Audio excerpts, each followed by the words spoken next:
કેમ છો મિત્રો? સૃષ્ટિના સ્વાદમાં આપ સૌનું સ્વાગત છે.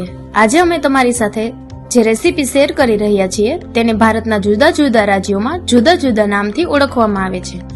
મહારાષ્ટ્રમાં અલુચી વડી, કર્ણાટકમાં પત્રોડે કે પત્રોડું, યુપીમાં રિકવચ અને ગુજરાતમાં તેને પાત્રા તરીકે ઓળખવામાં આવે છે. મુખ્યત્વે આ રેસીપીમાં અળુના પાન એટલે કે કોલોકેસિયા લીવ્સનો ઉપયોગ થયો હોય છે, પણ અહીં આપણે પાલકના પાંદડાઓનો ઉપયોગ કરીને પાત્રા તૈયાર કરીશું.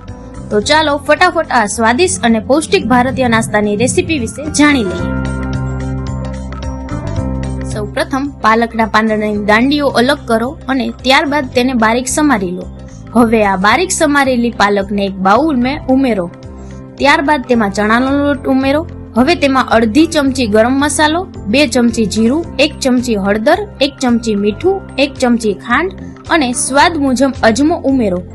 હવે તેમાં થોડું થોડું પાણી ઉમેરી એક ઘાટી પેસ્ટ તૈયાર કરો. પેસ્ટ તૈયાર થઈ જાય એટલે ગેસ ઉપર એક સ્ટીમરમાં થોડું પાણી ઉમેરી ગરમ થવા મૂકો. પાણી ગરમ થાય ત્યાં સુધીમાં સ્ટ્રીમિંગ ટ્રે ઉપર થોડું ઓઇલ લગાવીને તેમાં તૈયાર કરેલી પેસ્ટને ઢાળી દો. પાણી હુંફાળું ગરમ થાય એટલે આ પ્લેટને સ્ટીમરમાં સેટ કરીને બંધ કરી તેને 20-25 મિનિટ સુધી સ્ટીમ થવા મૂકી દો. 20 મિનિટ પછી ઢાંકણું ખોલી ચેક કરો કે પાત્રાની પેસ્ટ કડક બની ગઈ છે કે નહીં. ત્યારબાદ સ્ટ્રીમિંગ ટ્રેને બહાર કાઢી તેને થોડો સમય ઠંડી થવા માટે મૂકી દો. પેસ્ટ ઠંડી પડી જાય એટલે ચાકુની મદદથી પેસ્ટના નાના નાના ટુકડા કરી લો. આપણા સ્ટીમ કરેલા પાત્રા રેડી થઈ ગયા છે. જો તમે ઓઇલ એવોઇડ કરવા માંગો છો અને તમારા પાત્રાને હેલ્ધી સ્નેક તરીકે સર્વ કરવા ઈચ્છો છો તો આ સ્ટીમ કરેલા પાત્રાને પણ ખાઈ શકો છો. ગુજરાતમાં મોટા ભાગે લોકો સ્ટીમ કરેલા પાત્રાને ખાવાનું વધારે પસંદ કરે છે. પાત્રા સ્ટીમ થાય એટલે પછી તેને વઘારવાની રીત એકદમ સરળ છે. એક કઢાઈમાં થોડું ઓઇલ ગરમ કરવા મૂકો.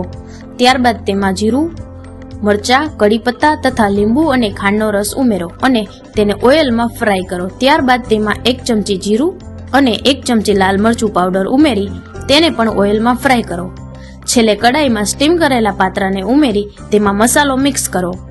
5 થી 10 મિનિટ પાત્રાને ઓઇલમાં ફ્રાય કરી લો.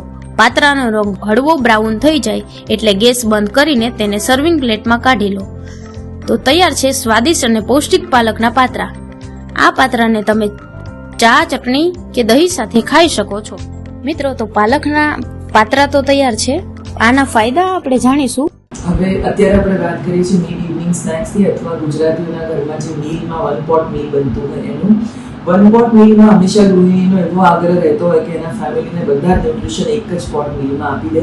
તો પાલકના પાત્રા પણ એનું બેસ્ટ એક્ઝામ્પલ છે. પાલક એક તો એમાં આપણને આયર્ન મળે છે. ચણાનો લોટનું આપણે અંદર જે બનાવીએ છીએ ગોલ, એની અંદર આપણને પ્રોટીન મળે છે. એની અંદર અજમો જાય, મીઠું જાય. આ બધી વસ્તુ ગેસ નથી થવા દેતી. અને પ્લસ એ પાત્રાને આપણે લગાવી અને એને સ્ટીમ કરીએ છીએ એટલે આપણે ઓબેસ જે પણ પેશન્ટ હોય એ વઘાર્યા વગરના સ્ટીમ લઈ શકે. એને આપણે જ્યારે વઘારીએ છીએ ત્યારે એની અંદર આપણે મીઠો લીમડો, તલ, રાઈ આ બધી વસ્તુ નાખીએ છીએ. આ દરેક વસ્તુના બહુ જ નાના નાના પણ બહુ જ જરૂરી એવા અસરકારકતા છે. જેવી રીતે આપણે મીઠો લીમડો નાખીએ તો મીઠો લીમડો વાળ માટે બહુ જ સરસ છે. તલ અગેન કેલ્શિયમ માટે બહુ જ સરસ છે. પાલક આપણે લઈ લીધી તો આયર્ન માટે બહુ જ સરસ છે. અને એક હાઈ ફાઈબર કમ્પ્લીટ રેસીપી છે. એટલે તમે ધારો કે એક વાડકી પણ એ સૂપની સાથે કે એમને દહીં સાથે કેવી રીતે ખાઓ તો પેટ પણ ભરાઈ જાય અને એટ ધ સેમ ટાઈમ તમને એક જ બંચની અંદર બધા જ ન્યુટ્રિશનનો લાભ મળે.